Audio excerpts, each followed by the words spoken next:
잘 지내셨습니까? 네, 독감이 유행이라는데 혹시 감기에 걸려서 힘들어하시는 분 계신가요? 독감이 너무 아주 강한 독감이어서 링거를 맞으셔야 되고요. 또 심한 사람은 병원에 입원까지 한다고 합니다. 또 코로나에 걸려서 어려움을 겪은 사람도 있고요. 계속해서 그런 어려움들의 질병이 코로나와 감기가 독감 증상이 거의 같은 증상으로 나타난다고 하니까 여러분 잘 치료받으시고 건강 회복하시기를 바랍니다. 지난 시간에 여러분 말씀을 들었습니다. 예수님 믿으세요 라고 하는 제목으로 말씀드렸는데 혹시 기억난 말씀 있으신가요? 네, 감사합니다. 다 마음속에 아마 기억하고 계실 줄 믿는데요. 지난주에 잠깐 말씀을 간략하게 설명드리면 예수님은 우리의 죄를 묻지 않으신다. 우리가 지은 죄를 기억하지 않으신다는 거죠. 그래서 우리의 죄를 용서해 주신다는 말씀까지 우리가 말씀을 살펴보았습니다. 그럼 오늘 이어지는 말씀은 무슨 말씀일까요? 우리 죄를 예수님께서 용서해 주시는데 그렇다고 여러분은 죄를 짓지 않고 사시는가요? 지난 한 주간 동안 여러분 죄를 짓지 않고 사신 분 혹시 계시다면 참 잘 사신 겁니다. 근데 우리는 순간순간 나도 모르게 거짓을 말하고요. 시기하고 질투하고 미워하는 마음을 갖기 마련입니다. 열심히 잘 산 것 같지만 돌아보면 늘 연약하고 부족한 우리의 모습을 발견하게 됩니다. 그러면 하나님이 우리의 죄를 용서해 주시고 기억지 않으신다고 말씀하셨는데 우리가 그렇게 하나님의 거룩한 백성으로 살아가면서 또다시 죄를 범하고 또 죄를 짓는 우리의 반복된 삶을 통해서 하나님은 그 죄악된 삶을 어떻게 말씀하실까를 살펴보면서 함께 오늘 말씀을 이어가기를 원합니다. 로마서 8장 1절 말씀 보게 되면 그러므로 이제 그리스도 예수 안에 있는 자에게는 결코 정죄함이 없다고 말씀합니다. 여러분 한 주간 죄를 지으면서 많이 괴로워하셨죠? 많이 힘드셨죠? 왜 나는 믿음으로 온전히 설 수 없을까? 왜 나는 날마다 이렇게 넘어질까? 하나님의 말씀 앞에 부끄럽지 않은 삶을 살고 싶은데 왜 이런 나의 연약함이 늘 반복될까? 고민되신 분들 오늘 이 말씀으로 위로받으시기 바랍니다. 하나님은 여러분이 예수 그리스도 안에 있기만 하면 여러분의 죄를 정죄하지 않는다고 말씀합니다. 우리는 연약하기 때문에 죄를 지을 수밖에 없습니다. 실수할 수밖에 없습니다. 그러나 고의가 아닌 이상 우리가 실수로 잘못하여서 지은 죄에 대해서는 주님은 결코 그 죄를 잘못했다. 너는 그 죄로 인해서 너에게 죄의 값을 묻겠다라고 하나님은 정죄하지 않겠다고 말씀하신 거죠. 죄를 지어도 다시는 우리에게 죄인이라고 말하지 않겠다는 겁니다. 왜 그렇습니까? 예수 그리스도로 인하여 우리의 죄가 정결하게 되었기 때문입니다. 로마서 8장 2절이 그 해답을 말씀해 주는데요. 이는 그리스도 예수 안에 있는 생명의 성령의 법이 죄와 사망의 법에서 너를 해방하였느니라 말씀합니다. 예수 그리스도 안에 있는 생명, 예수 그리스도 안에 있는 생명이 무엇입니까? 죄로 죽어 마땅할 우리 죄인들을 예수 그리스도께서 죽어 주심으로 우리를 구원해 주시는 새 생명의 은혜입니다. 죽어 마땅할 본질상 진노의 자녀된 우리들에게 하나님은 예수 그리스도를 통해서 놀라운 구원을 선물해 주셨다는 거죠. 그래서 우리는 죄와 사망의 법에서 해방되었다라고 성경은 말씀합니다. 그리고 더 이상 우리가 죄인이 아니라고 말씀하는데요. 로마서 8장 3절이 또한 말씀해 줍니다. 율법이 육신으로 말미암아 연약하여 할 수 없는 그것을 하나님은 하시나니 곧 죄로 말미암아 우리 자기 아들을 죄 있는 육신의 모양으로 보내어 육신의 죄를 정하사라고 말씀하죠. 제가 좀 버벅거려 다시 한번 말씀드리겠습니다. 율법이 육신으로 말미암아 연약하여 할 수 없는 그것을 율법이 우리의 육신으로 말미암아 연약하여서 할 수 없는 그것을 누가요? 하나님은 하시나니 무엇으로?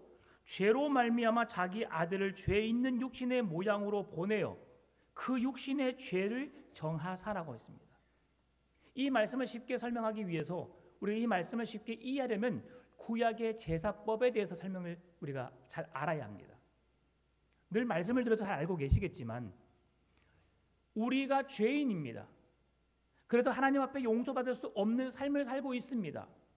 그런데 하나님은 우리의 죄를 그 독생자 예수 그리스도에게 그 죄의 값을 정하셨다고 말씀합니다. 이것은 구약의 제사법과 동일한 의미인데요. 하나님은 인간을 용서하시기 위해서, 인간에게 구원의 길을 열어주시기 위해서 성막을 짓게 하셨습니다. 그리고 성막에 주님이 찾아오셨고요, 성막에 임재해 계시고요, 성막의 제사 제도를 통해서 하나님은 죄인된 우리의 죄를 용서하시고 우리를 구원해 주셨습니다. 그 구원해내는 방법이 무엇입니까? 죄인된 우리는 여러 가지 제사의 제도를 통해서 화목제물, 속죄제물, 속건제물, 우리가 번제와 소제를 통해서 하나님 앞에 예배를 드리게 되는데요, 우리가 그 제사에 우리 죄의 값을 지불해 주는 속건제와 화목제물과 다 우리가 드려지는 번제는 동물을 죽임으로 우리가 그 죽어주는 대신해서 내가 살아나는 은혜를 입는 것이 제사의 의미입니다. 말씀드렸던 것처럼 죄인은 어린 양, 염소, 소 아니면 비둘기를 가지고 와서 우리의 죄의 값을 그에게 지불해 주는데요, 우리의 죄를 동물의 머리에 안수함으로 내가 지은 더럽고 추악한 모든 죄를, 내 죄를 동물에게 전가시킴으로 내게 있던 모든 죄가 동물에게 짊어지게 되는 겁니다.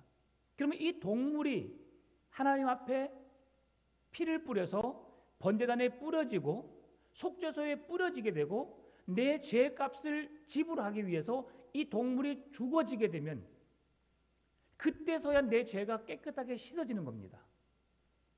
그것이 바로 어린 양의 피의 은혜인데요, 이 어린 양의 제사는 바로 예수 그리스도의 생명, 예수 그리스도께서 흘리신 피의 값과 동일한 의미로 우리에게 주어집니다.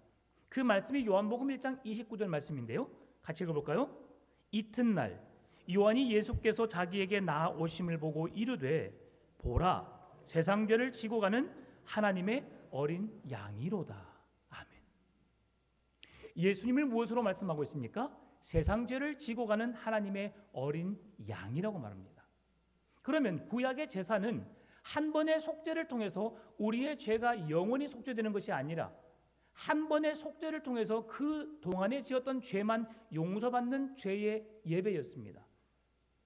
그러나 예수 그리스도께서 흘리신 어린 양의 보혈의 피는 단 한 번의 속죄 제사를 통해서 영원토록 우리의 죄를 없이 하시는 속죄의 제사가 되심을 성경은 말씀해 주는 겁니다.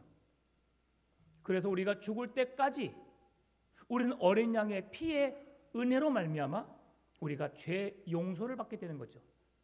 우리의 죄를 우리에게 너는 죄인이라라고 주님이 말씀하지 않고 더 이상 우리에게 죄인으로 죄의 값을 묻지 않고 어린 양의 피의 속죄의 제사를 통해서 우리는 완전한 속죄의 은혜를 입게 되었음을 어린 양의 제사를 통해서 말씀해 준다는 겁니다. 그러면 예수님께서 내 죄를 용서하시고 내 모든 죄를 대신 지시고 해결해 주셨다는 사실을 100% 믿는다면 오늘 우리에게 네 가지 달라지는 모습들이 있습니다. 첫 번째로는 내가 죄인이 아닌 의인이 되었다는 겁니다.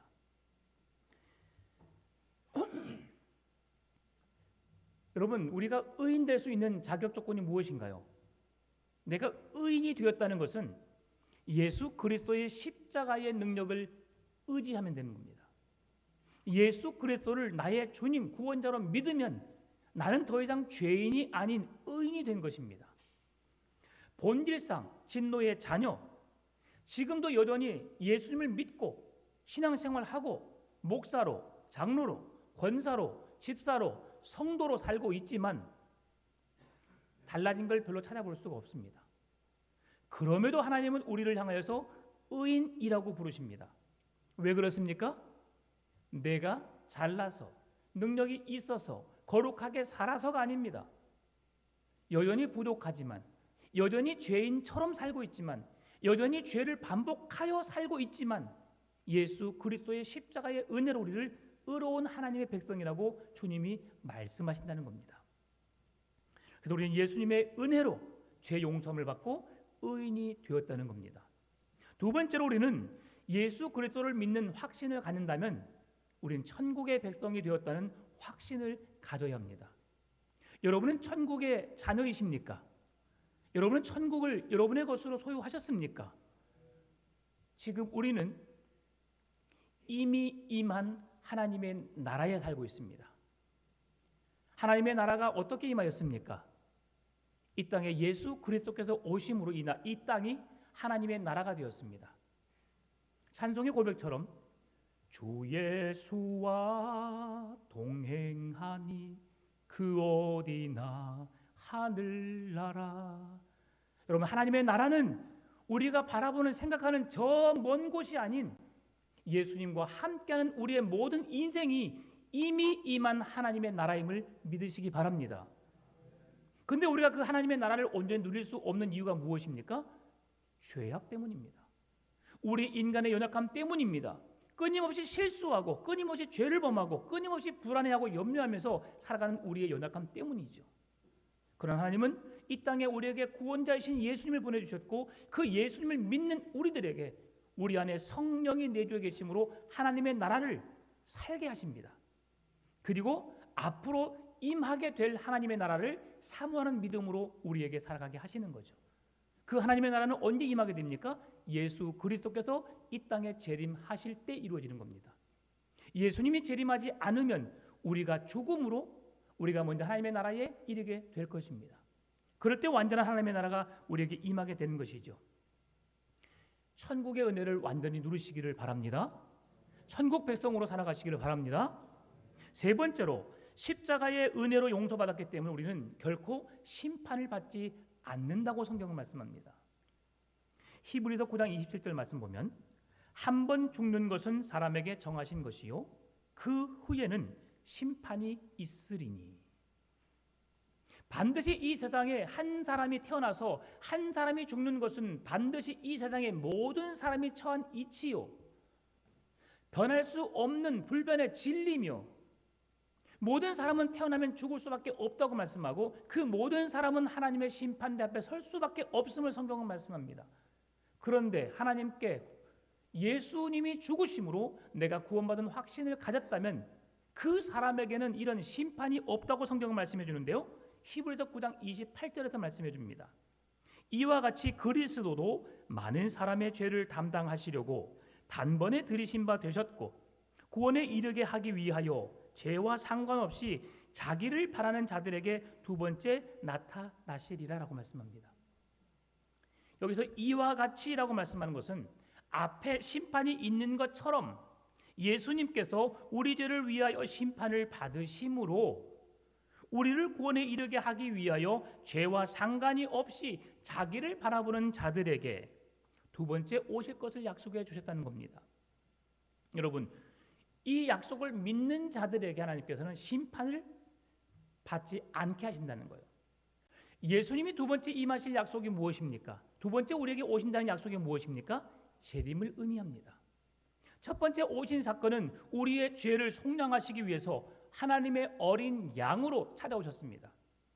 인간의 몸으로 성육신 하셔서 구원받은 하나님의 백성들을 만들기 위해서 하나님의 사랑을 힘입는 구원의 은혜를 누릴 수 있는 백성들을 만들기 위해서 친히 하나님의 어린 양으로 죽어주시기 위해 이 땅에 첫 번째 오셨다면 그 주님은 사망 권세를 깨뜨리시고 다시 부활하셔서 우리가 보는 대로 하나님 보좌 우편으로 승천하여 올라가셨고 약속하신 말씀대로 다시 내가 오겠다고 하신 말씀의 성취가 두 번째 오시겠다는 약속입니다. 그 약속을 믿는 자들에게는 하나님은 결코 심판에 이르지 않겠다고 말씀합니다. 그 말씀이 요한복음 5장 24절 말씀인데요. 내가 진실로 진실로 너희에게 이르노니 내 말을 듣고 또 나 보내신 이를 믿는 자는 영생을 얻었고 무엇에 이르지 아니하나니 심판에 이르지 아니하나니 사망에서 생명으로 옮겼느니라. 아멘. 여러분에게 심판이 임하지 않는 사실을 확신하시기 바랍니다. 그러나 죄는 죄이기 때문에 죄의 값을 반드시 물으십니다. 그래서 우리는 죄로부터 구별된 삶을 살아야 하는 거예요. 여러분, 사람이 죄를 지었고도 죄의 값을 받지 않으면 어떻게 살아갈까요? 어떻게 되어질까요? 이 세상은 엉망이 되어버립니다. 질서가 깨져버리는 거죠. 그래도 우리는 그 질서 안에 사는 겁니다. 하나님의 법도 마찬가지입니다. 하나님 안에 거하는 자, 주 예수 그리스도를 나의 주님 구원자로 믿는 자에게는 하나님은 심판에 이르지 않게 하겠다라는 약속의 말씀을 확신하시고 믿으시기 바랍니다. 세 번째로 하나님을 믿는 구원의 확신을 가진 사람들은 죄에서 해방되었다는 것을 말씀해 줍니다. 우리 인간은 이 육신의 연약함으로 언제나 죄에 노출되어 있습니다. 예수님의 보혈로 용서받게 되었지만 그러나 우리는 끊임없이 죄를 짓습니다.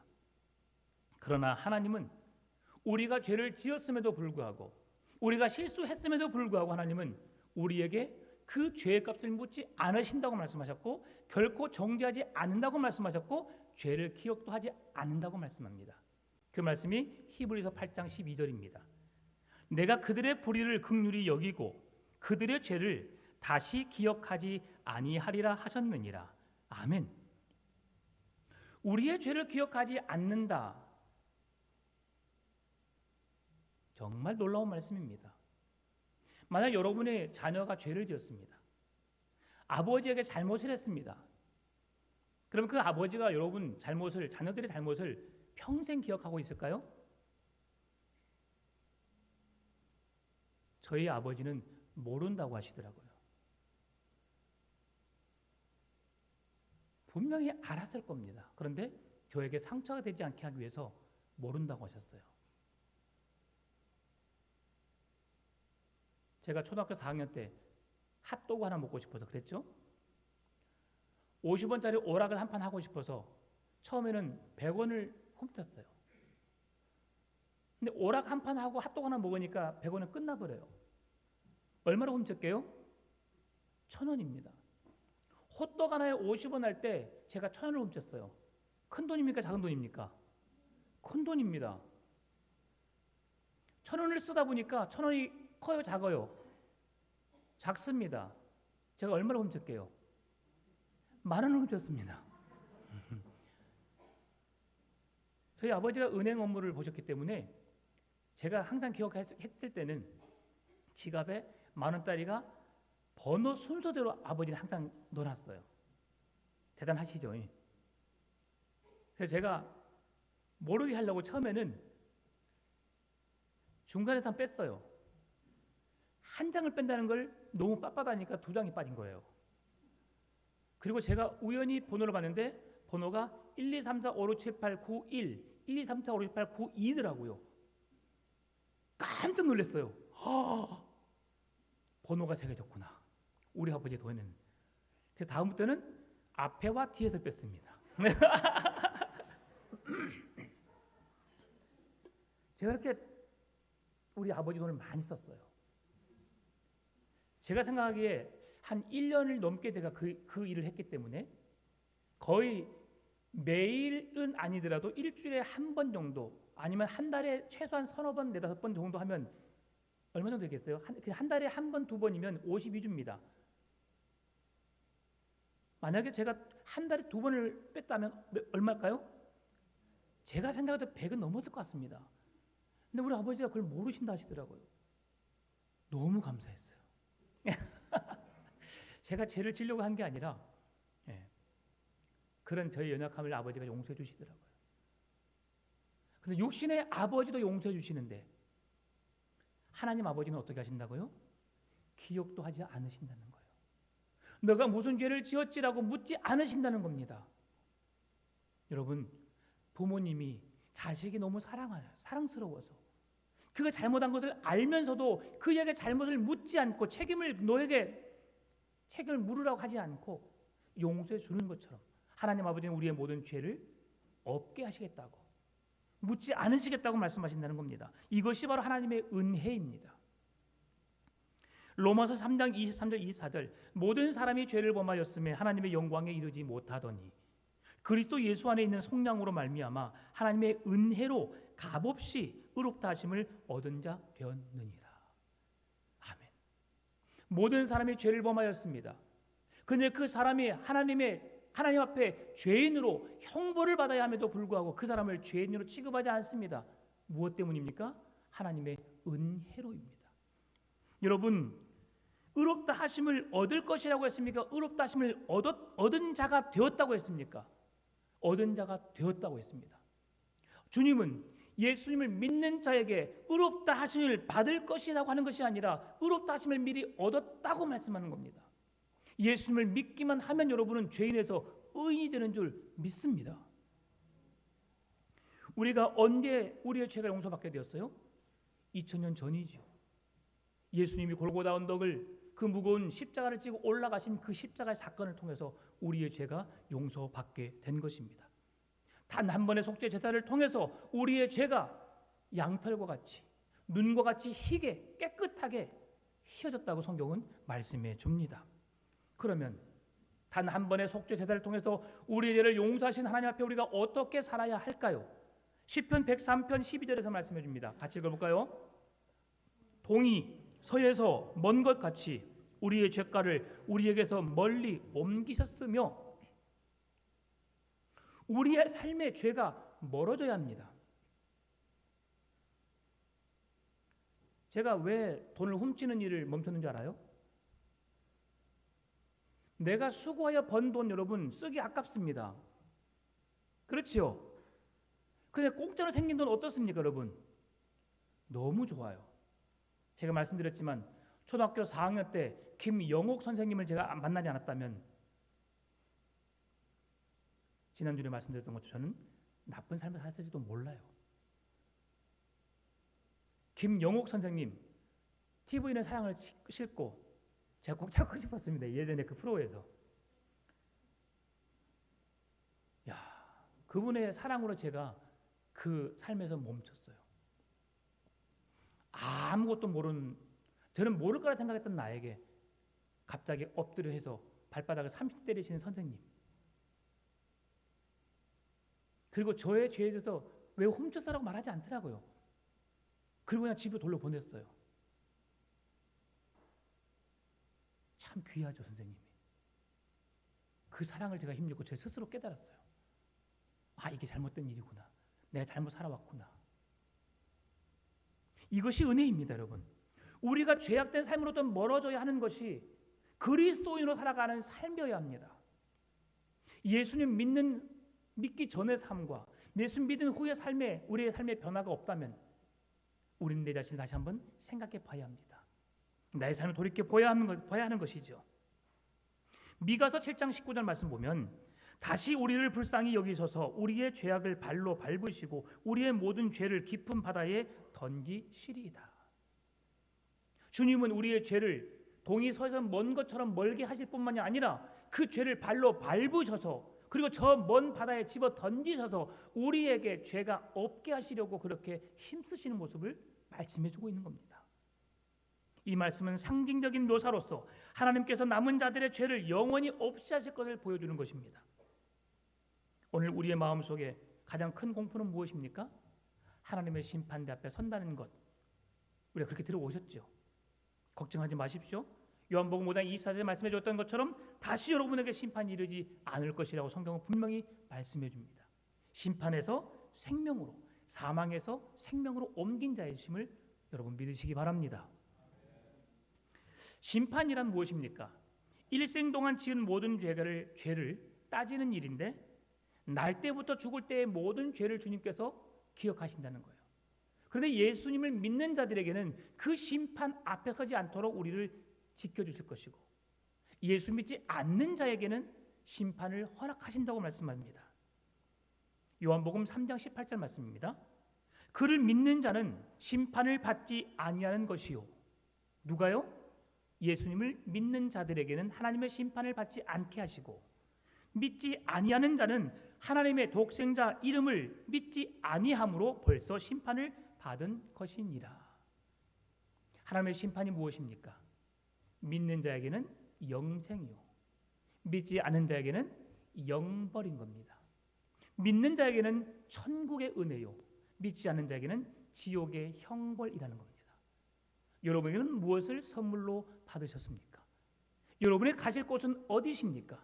천국이십니까? 지옥이십니까?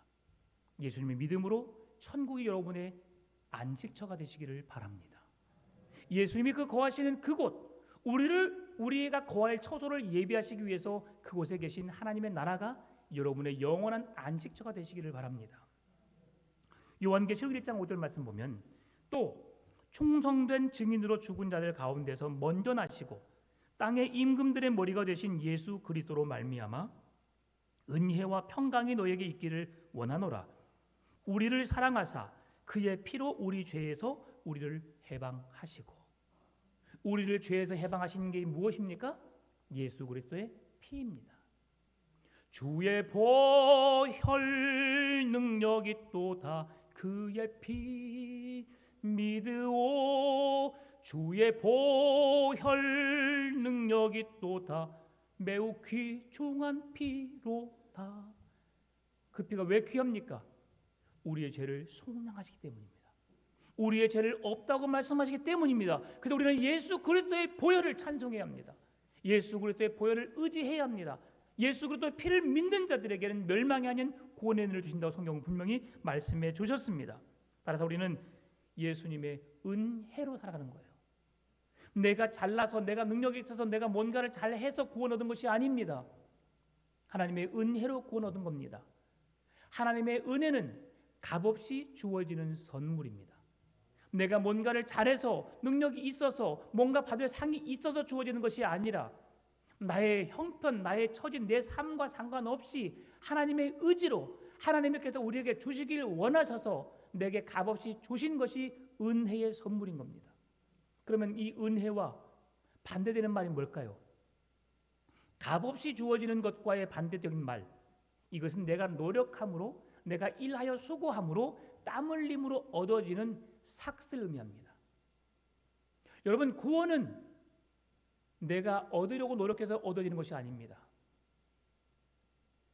구원은 내가 의롭게 살기 위해서 몸부림치고 내가 거짓말하지 않고 나쁜 짓 하지 않고 잘 살았다고 해서 내가 얻어지는 것이 아닙니다.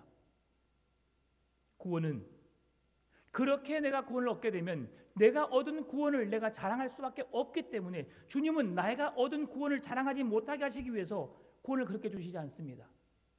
구원은 자격 없는 내가 죽을 수밖에 없지만 나의 죄를 대신하여 흘리신 보혈의 피, 하나님의 어린 양이신 예수 그리스도께서 죽으심의 피를 믿는 자들에게 주어지는 하나님의 선물인 줄 믿으시기 바랍니다. 그래도 우리는 자랑치 못하는 것이죠. 그러나 그 반대적인 말, 삭슨, 내가 노력하여, 내가 잘해서, 능력이 있어서, 내가 예수를 잘 믿어서 구원 얻은 것처럼 생각한다면 그것은 삭시입니다.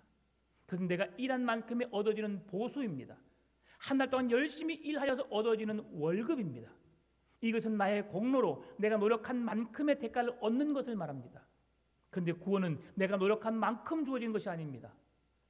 은혜로 값없이 여러분 모두에게 주어지는 하나님의 선물인 줄 믿으시기 바랍니다. 선물은 무슨 뜻입니까?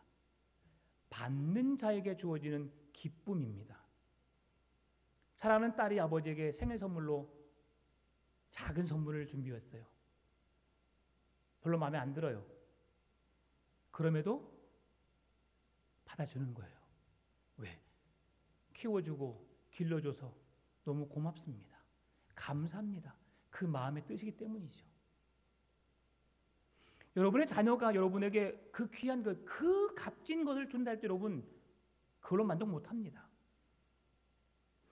만약에 여러분에게 자녀가 수십억짜리 다이아를 선물해 줬다 하십시다. 이번 어버이날에. 그럼 여러분 다음 어버이날은 어떤 걸 기대하실까요? 뭘 기대하실까요? 그보다 못한 걸 주거나 조금 더 약한 걸 주면 어떻습니까? 엄청 서운합니다. 여러분 안 그렇습니까? 안 받아봐서 모르시구나. 네. 그런데 그러더라고요. 부모는 자식의 존재만으로도 행복하시더라고요. 여러분 그거 아십니까?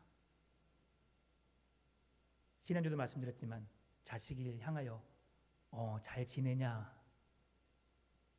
뭐 잘 먹고 사냐, 무슨 말씀이라고요? 보고 싶다는 말씀입니다. 그러면 얘 어머니 잘 살아요. 찾아가야 합니다. 그게 자식된 도리예요. 억만금을 싸가서 찾아가는 것이 사랑이 아니라 키워주고 길러주신 부모님께 찾아뵙는 거죠. 떠나서 안 계신 부모님이 계십니다. 효도하고 싶어도 할 수 없는 부모님이 계십니다. 여러분 그런 분은 어쩔 수 없죠. 그러나 아직 살아계신 부모님이 계시다면 그 부모님이 내 곁에 계시지 않고 병원에 계시거나 저 멀리 계시더라도 여러분 꼭 한 번씩 안부 전화 주십시오. 부모님은 그 자식 소리를 듣고 행복해 하십니다. 주님, 제가 죄인입니다. 주님은 이 한마디 고백을 통하여 하나님은 기뻐하십니다. 왜요? 우리 너무 사랑하시기 때문이죠.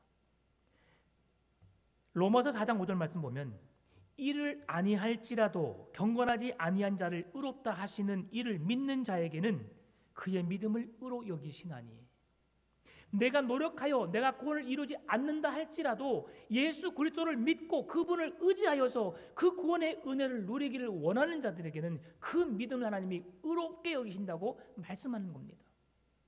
여러분 자녀가 아무리 큰 잘못을 해보십시오. 그 자녀를 호덕에 팔 수 있습니까? 팔 수 없습니다. 판다 한들 그 자녀는 지울 수 없는 아버지의 자녀일 수밖에 없습니다. 그것이 은혜입니다.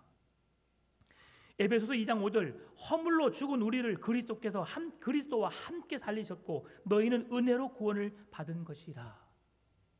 여러분 우리의 구원이 얼마나 위대하고 놀라운지 여러분 아셔야 합니다. 은혜는 오늘 우리에게 은혜로 구원을 받을 것이라고 에베소서 2장 5절에서 말씀해 주셨습니까? 아니면 받을 것이라고 했습니까? 받은 것이라고 했습니다. 받을 것이 아니라 우리에게 주어진 선물입니다. 받으시기 바랍니다. 자녀들이 선물을 주면 뭘 이런 걸 갖고 왔어 하지 마시고 못 이긴 척 받으십시오. 그리고 그 사랑을 기도로 또 내게 여유가 있으면 자식이 못 살면 조금 더 도와주시고. 근데 자식들은 결혼 이후로부터 독립입니다. 자식된 여러분 부모님의 재산 노리지 마십시오. 주시면 내 것이고 안 주시면 내 것 아닙니다. 여러분 그냥 그 고마움에 내게 주신 재능을 가지고 열심히 사십시오. 그리고 그렇게 능력 있게 살아가면 하나님께서 여러분의 필요를 채우신 하나님을 경험하게 될 겁니다. 에베소서 2장 9절 말씀 행위에서 난 것이 아니니 이는 누구든지 자랑하지 못하게 합니다. 그래서 구원은 내가 노력해서 받은 것이 아님을 말씀해 주는 거예요. 나의 공로로 구원이 주어지게 되면 그걸 내가 자랑하기 때문에. 그래서 여러분 교회는 내가가 사라져야 합니다. 내가가 없어져야 돼요. 내가 없으면 안 돼. 내가 있기 때문에 그렇게 됐어. 나로 인해 그렇게 된 거야라고 하는 것은 여러분 사라져야 합니다. 여러분 교회 들어오시면서 계단에 오르신 분들 보셨죠? 저는 50년 만에 처음 봤습니다. 저 예쁜 꽃을. 저렇게 예쁜 꽃이 저는 꽃이 어떤 꽃인지 모르겠어요. 지난주 수요일 날 어떤 권사님 두 분 이야기하시면서 이게 꽃이라고 하시더라고요. 그래서 한 권사님이 아니 잎이라고 모르겠네요. 제가 뭐라 했는지를 기억을 잘 못하겠어요. 자관 너무 이뻐요. 한 권사님께서 교회를 사랑하는 마음으로 교회에 헌신하신 겁니다. 모든 성도들이 보고 행복해 하시라고 그분의 믿음으로 헌신하신 거예요. 여러분 이것이 믿음입니다. 받은 바 은혜를 나눌 수 있는 것, 모두가 누릴 수 있도록 함께 공유하는 것, 이것이 은혜입니다. 여러분 교회 들어오시면서 오른쪽 로비에 이쁜 나팔꽃 같이 생긴 거 꽃 보셨나요? 사실인지 아닌지 모르겠지만 우리 청년부가 저에게 주신 꽃입니다. 목사님 때문에 행복합니다. 엄청 감사했어요. 그 꽃을 받아야 할 분은 우리 최지명 목사님이셨죠. 청년부를 지도하고 계시기 때문에. 근데 아마 그분에게 드리려다가 저에게 준 것 같습니다. 그래서 제가 너무너무 감사하고 너무너무 고마워서 함께 보고 싶어서 교회에다 갖다 놨어요. 저희 혼자 집에 있었으면 벌써 시들어서 죽었을 거예요. 많은 사람이 같이 보니까 꽃이 활짝 펴 있잖아요. 교회는 그런 공동체가 되어야 합니다. 좋은 것은 함께 나누고 좋지 못한 것은 함께 아파하고 고통하고 함께 울어줄 수 있는 그런 공동체 되시기를 바랍니다. 나와 함께 울라. 주님이 말씀하셔요. 이것이 교회 공동체입니다. 옆에 있는 우리 지혜들 한번 바라보실까요? 어떤 어려움이 있으신가?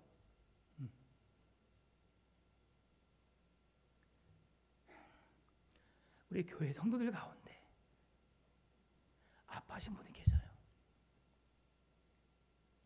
여러분은 모르고 계시지만 질병과 싸우면서 죽음의 두려움 속에서 고통하는 분 계십니다. 물질의 어려움으로 힘겨워하신 분 계세요. 여러분 그분들 아세요? 내가 잘 먹으니까, 내가 잘 사니까 생각 안 해보셨죠? 너무 무겁게 말씀드려 죄송합니다. 구원을 이야기하다가. 근데 이게 교회입니다. 주님께 받은 사랑이 너무 크기 때문에 우리가 나눌 수밖에 없는 거예요. 주님께 받은 사랑이 너무 크기 때문에, 귀하기 때문에 우리가 함께 보기 위해서 공유하는 겁니다. 우리 교회가 그런 교회로 세워지기를 원합니다. 예수님 믿으십니까? 예수 믿는 자에게 주님은 죄를 묻지 않으십니다. 결코 우리를 정죄하지 않으십니다. 우리에게 놀라운 구원을 선물해 주셨습니다. 그 선물은 나의 공로가 아닌 하나님의 은혜로 주어진 것입니다. 그 은혜를 받은 자로서 오늘 우리의 삶에 예수 그리스도의 향기가 나타나시기를 바랍니다. 예수 그리스도의 복음의 증거가 우리의 삶을 통해 드러나기를 원합니다. 그런 구원의 기쁨이 여러분의 가정에, 자녀들의 삶에 충만하게 임하게 되시기를 주님의 이름으로 축원합니다.